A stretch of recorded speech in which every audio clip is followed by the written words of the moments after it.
Hi all welcome to my YouTube channel. ಯಾರೆಲ್ಲ ಈ video ನೋಡ್ತಾ ಇದ್ದೀರಾ ಪ್ಲೀಸ್ ಸಬ್ಸ್ಕ್ರೈಬ್ ಮಾಡಿ. ನನ್ನ ದಿನ ಸ್ಟಾರ್ಟ್ ಆಗೋದು ಬಿಸಿನೀರು ಕುಡಿಯೋದ್ರಿಂದ. ನಾನಿಲ್ಲಿ ತಲೆಗೆ ಎಣ್ಣೆ ಹಚ್ಕೊಳ್ಳೋಕೆ ಎರಡು ಥರ ಆಯಿಲ್ನ ಮಿಕ್ಸ್ ಮಾಡ್ತೀನಿ. ಒಂದು ಕೊಕೊನಟ್ ಆಯಿಲ್ ಮತ್ತು ಇನ್ನೊಂದು ಕ್ಯಾಸ್ಟ್ರಾಲ್ ಆಯಿಲ್. ಎಳ್ಳೆಣ್ಣೆ ಹಚ್ಚೋದ್ರಿಂದ ಬಾಡಿ ಹೀಟ್ ಕಡಿಮೆ ಆಗುತ್ತೆ. ತುಂಬ ಬಾಡಿ ಹೀಟ್ ಇರೋರು ಎಳ್ಳೆಣ್ಣೆನ ವೀಕ್ಲಿ ಒನ್ಸು ಹೊಟ್ಟೆಗೆ ಮತ್ತು ಅಂಗಾಲಿಗೆ ಹಚ್ಕೊಳ್ಳೋದ್ರಿಂದ ಹೀಟ್ ಕಡಿಮೆ ಆಗುತ್ತೆ. ಕೆಲವೊಬ್ರು ಜಸ್ಟ್ ಸ್ಕಾಲ್ಪ್ ಮಾತ್ರ ಅಪ್ಲೈ ಮಾಡ್ತಾರೆ, ಈ ಕೂದಲಿಗೆ ಅಪ್ಲೈ ಮಾಡಲ್ಲ. ಹಾಗೆ ಮಾಡಬಾರ್ದು. ಸ್ಕಾಲ್ಪಿಗೆ ಹಚ್ಬಿಟ್ಟು ಮಸಾಜ್ ಮಾಡಿ ಮತ್ತು ನಾವು ಕೂದಲಿಗೂ ಕೂಡ ಚೆನ್ನಾಗಿ ಎಣ್ಣೆನ ಹಚ್ಚಬೇಕು. ಮತ್ತು ನಾನು 1 ಅವರ್ ಡೈಲಿ ಯೋಗ ಮಾಡ್ತೀನಿ. 5ರಿಂದ ಮಾರ್ನಿಂಗ್ ಟೈಮ್ ಸಿಗಲಿಲ್ಲ ಅಂದರೆ ಅಟ್ಲೀಸ್ಟ್ ಈವ್ನಿಂಗ್ ಆದರೂ ಮಾಡ್ತೀನಿ. ಯೋಗ ಮಾಡೋದು ಮಾತ್ರ ನಾನು ಮಿಸ್ ಮಾಡೋದಿಲ್ಲ. ಯೋಗ ಮ್ಯಾಟ್ ಇದೆ, ಬಟ್ ನಂಗೆ ಅದ್ರಲ್ಲಿ ಅಷ್ಟು ಕಂಫರ್ಟ್ ಆಗಲ್ಲ. ನಾನು ಚಾಪೆ ಹಾಕ್ಕೊಂಡ್ಬಿಟ್ಟು ಯೋಗ ಮಾಡ್ತೀನಿ. ಫಸ್ಟ್ 6 ಮಂತ್ಸ್ ನಾನು ಯೋಗ ಕ್ಲಾಸ್ಗೆ ಹೋದೆ, ಬಟ್ ಈಗ ನಾನು ಮನೆಯಲ್ಲೇ ಟಿವಿಲಿ ಯೂಟ್ಯೂಬಲ್ಲಿ ನೋಡ್ಕೊಂಡು ಯೋಗ ಮಾಡ್ತೀನಿ. ಯೋಗ ಆದಮೇಲೆ ನಾನು ಫ್ರೆಶ್ ಅಪ್ ಆಗಿಬಿಟ್ಟು ಪೂಜೆ ಮಾಡಿದೆ. ನನಗೆ ಕೆಂಡದಲ್ಲಿ ಧೂಪ ಹಾಕ್ತಾರಲ್ವ ಅದು ಇಷ್ಟ ಆಗುತ್ತೆ, ಬಟ್ ಏನು ಮಾಡೋದು, ಇಲ್ಲಿ ಕೆಂಡ ಸಿಗಲ್ವಲ್ಲ, ಸೊ ರೆಡಿ ಧೂಪನೇ ಹಚ್ಚಿದೆ. ಟಿಫಿನ್ಗೆ ಇವತ್ತು ರಾಗಿ ರೊಟ್ಟಿ ಮತ್ತು ಹೆಸರುಕಾಳು ಪಲ್ಯ ಮಾಡಿದೆ.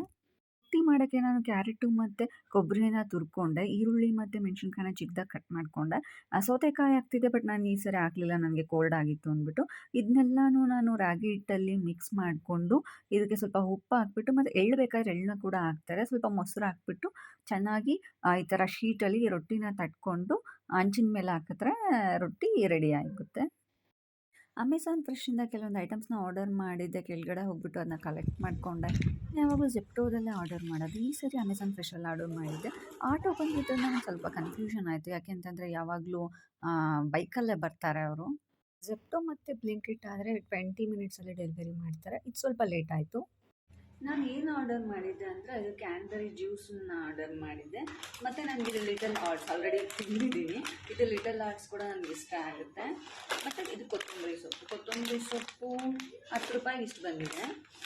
ಆಮೇಲೆ ಸೆಟಾಫಿಲ್, ನಂದು ಸೆಟಾಫಿಲ್ ಕ್ಲೆನ್ಸರ್ ಖಾಲಿ ಆಗಿತ್ತು, ಸೊ ನಾನು ಸೆಟಾಫಿಲ್ ಕ್ಲೆನ್ಸರ್ನ ಕೂಡ ಆರ್ಡರ್ ಮಾಡಿದ್ದೆ. ಇದಾಗಿತ್ತು ನನ್ನ ಈ ದಿನದ ವ್ಲಾಗ್.